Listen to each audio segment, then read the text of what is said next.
اعوذ باللہ من الشیطان الرجیم، بسم اللہ الرحمن الرحیم۔ سورۃ المائدہ آیت نمبر 71۔ حسبو، اور یہ فرض کر لیا گیا، اللہ تکونا کہ نہیں ہوگا، فتنۃ عذاب، فآمو تو اندھے بن گئے، اور سمو بہرے بن گئے، ثم پھر تابا نظر رحمت فرمائی اللہ تعالیٰ نے علیہم ان پر، ثم امو پھر وہ اندھے بن گئے، وسمو اور بہرے بن گئے، کثیرم بہت، منہم ان میں سے، واللہ اور اللہ تعالیٰ بصیرم دیکھ رہا ہے، بما جو یعملون وہ کرتے ہیں۔ اور انہوں نے گمان کر لیا کہ انہیں کوئی عذاب نہیں ہوگا، بس وہ اندھے اور بہرے بن گئے۔ پھر اللہ تعالیٰ نے ان کی توبہ قبول فرمائی، پھر بھی ان میں اکثر اندھے اور بہرے بن گئے، اور اللہ تعالیٰ ان کے اعمال کو خوب دیکھنے والا ہے۔ اس آیت کی تفسیر دیکھ لیتے ہیں کہ گزشتہ آیت میں اللہ تعالیٰ نے بنی اسرائیل سے پختہ وعدہ لیا کہ وہ احکام خداوندی کی اطاعت کریں گے، لیکن جب کبھی اللہ تعالیٰ کے رسول ان کے پاس اللہ تعالیٰ کی کچھ ایسے احکام لے کر آئے جو ان کی خواہشات نفس کے خلاف تھے، تو وہ انبیاء کرام علیہ السلام کے خلاف اٹھ کھڑے ہوئے۔ انہوں نے بعض انبیاء کرام علیہ السلام کی تکذیب کی، ان کو جھٹلایا، اور بعض کو شہید کر دیا۔ اس قدر شدید جرائم کے باوجود وہ اس خوش فہمی میں بھی مبتلا تھے کہ ان میں سے کوئی فتنہ برپا نہیں ہوگا، اور ان میں ایسے شدید مظالم کے بارے میں کوئی باز پرس یعنی ان سے کوئی پوچھ گچھ نہیں ہوگی۔ گویا وہ احکام خداوندی اور اپنے مظالم کے برے انجام سے بالکل بہرے اور اندھے بن گئے تھے، لیکن جب اللہ تعالیٰ کے عذاب نے انہیں پکڑا اور مصائب میں گھر گئے تو توبہ کرنے لگے۔ اس قدر شدید جرائم کے باوجود اللہ تعالیٰ نے ان کی توبہ قبول فرمائی اور انہیں معاف کر دیا، لیکن جو ہی حالات سازگار ہوئے تو ان میں سے اکثریت نے دوبارہ سرکشی اختیار کر لی اور احکام خداوندی سے اندھے اور بہرے بن بیٹھے، مگر اللہ تعالیٰ ان کے اعمال سے خوب آگاہ ہے اور اپنے جرائم کے عذاب سے بچ نہیں سکیں گے۔ اس کے ذریعے حضور پاک صلی اللہ علیہ وآلہ وسلم کو بھی تسلی دی جا رہی ہے کہ اگر آج کے اہل کتاب آپ کی مخالفت میں سرگرم ہیں تو غمگین ہونے کی ضرورت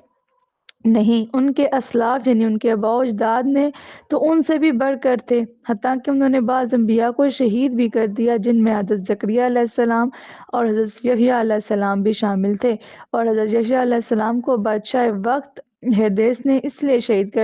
کروا دیا کہ بادشاہ اپنے بھائی کی منکوحہ بیوی سے شادی کرنا چاہتا تھا، لیکن حضرت یحییٰ علیہ السلام نے اعلان کر دیا کہ مذہبی اعتبار سے یہ شادی جائز نہیں ہے۔ اس لیے جب انہوں نے جو اللہ تعالیٰ نے حکم دیا انہوں نے وہ حکم صادر کیا تو انہوں نے حضرت یحییٰ علیہ السلام کو ہی قتل کر ڈالا، شہید کر دیا انہوں نے ان کو۔ نیکسٹ دیکھتے ہیں، لقد بے شک کافر ہو گئے، الذین وہ جنہوں نے قالوا کہا، ان اللہ یہ کہ اللہ ہوا وہی، المسیح مسیح ابن مریم، وقال حالانکہ کہا تھا المسیح عیسیٰ نے، یا بنی اسرائیل اے بنی اسرائیل، اعبدوا عبادت کرو اللہ کی، ربی جو میرا بھی رب ہے، اور ربکم تمہارا بھی رب ہے، انہ یقیناً من یشرک جو بھی شریک بنائے گا، باللہ اللہ کے ساتھ، فقط حرم تو حرام کر دی ہے اللہ نے، علیہ ان پر، الجنت جنت، ومأواہ اور اس کا ٹھکانہ، النار آگ، وما اور نہیں، للظالمین ظالموں کا، من انصار کوئی مددگار۔ یقیناً ان لوگوں نے کفر کیا جنہوں نے کہا بے شک مسیح ابن مریم ہی اللہ ہے۔ پہلے یہاں تک تفسیر دیکھ لیتے ہیں کہ جو عیسائی حضرت عیسیٰ علیہ السلام کو خدا سمجھتے ہیں ان میں سے بعض کہتے ہیں کہ وہ خدا کا بیٹا ہے، بعض تثلیث کے قائل ہیں یعنی وہ تین میں سے ایک ہیں، اور بعض کہتے ہیں کہ خدا نے ذات عیسیٰ میں حلول کیا اور ان کے ساتھ متحد ہو گیا،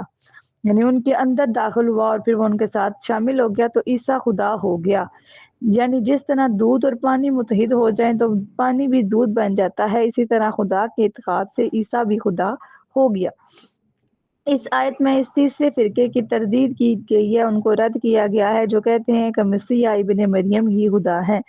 دراصل ایسا عقیدہ رکھنے والے کافر ہیں اور عیسیٰ علیہ السلام کی تعلیمات کے منکر ہیں، انکار کرنے والے ہیں، کیونکہ حضرت عیسیٰ علیہ السلام نے خدا ہونے کا دعویٰ کبھی نہیں کیا، بلکہ ان کا دعویٰ تو یہ تھا کہ وہ خدا کے بندے ہیں اور صرف اسی کی عبادت کرنا ہی صراط مستقیم یعنی سیدھا راستہ ہے۔ مثال کے طور پر حضرت عیسیٰ علیہ السلام نے فرمایا میں اللہ تعالیٰ کا بندہ ہوں، بے شک اللہ تعالیٰ میرا بھی رب ہے اور آپ سب کا بھی رب ہے، لہٰذا اسی کی عبادت کرو، یہی صراط مستقیم ہے۔ اور حضرت عیسیٰ علیہ السلام قیامت کے قریب دمشق شام میں جب سفید منارے کے قریب نازل ہوں گے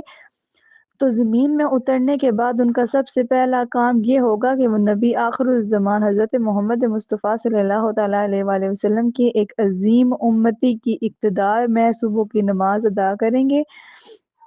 اور ایک ہی خدا کی عبادت کا عملی مظاہرہ کرتے ہوئے ہر رکعت میں اور صراط مستقیم کی دعا پر آمین کہیں گے، اور اسی صراط مستقیم یعنی اسلام کی تبلیغ میں اپنی بقیہ زندگی گزار کر روضہ رسول میں دفن ہوں گے۔ حیرت کی انتہا یہ ہے کہ مریم کا بیٹا بھی کہتے ہیں اور پھر ان کو خدا بھی سمجھتے ہیں، جو اپنی پیدائش میں ماں کو محتاج ہے، وہ خدا کیسے ہو سکتا ہے؟ دراصل خدا وہ ہے جو مریم و عیسیٰ اور ساری کائنات کا رب ہے، وہ ایک ہے اور وہی عبادت کے لائق ہے، جیسا کہ حضرت عیسیٰ علیہ السلام نے فرمایا، ہمیں ہر صورت میں خدا کی عبادت کرنا ہے اور صرف اسی کی۔ نیکسٹ دیکھتے ہیں آیت کا جو ریمیننگ پارٹ ہے، ترجمہ پڑھ لیتے ہیں۔ حالانکہ مسیحا نے کہا تھا، اے بنی اسرائیل، اللہ تعالیٰ کی عبادت کرو جو میرا بھی رب ہے اور تمہارا بھی رب ہے۔ بے شک جو بھی اللہ تعالیٰ کے ساتھ شریک بنائے گا تو اللہ تعالیٰ نے اس پر جنت حرام کر دی ہے اور اس کا ٹھکانہ جہنم ہے اور ظالموں کا کوئی مددگار نہیں ہے۔ لقد بے شک کافر ہو گئے الذین وہ جنہوں نے قالو کہا ان اللہ کہ اللہ ثالث تیسرا